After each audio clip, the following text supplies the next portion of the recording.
what we're doing right now, we're gonna mix the hair. We have 3 different colors. We have the 613, 27, and 30. So we're just gonna mix it together. I'm basically using my hands and then a brush to brush it and mix it together.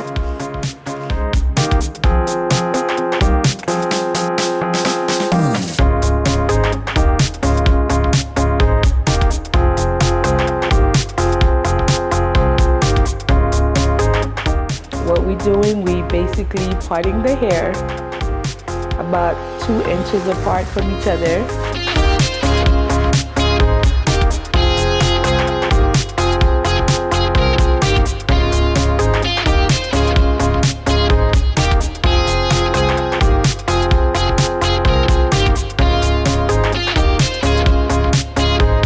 We're going to be using Dominican 1 deep bulk 24 inches for the curly hair we're leaving out here.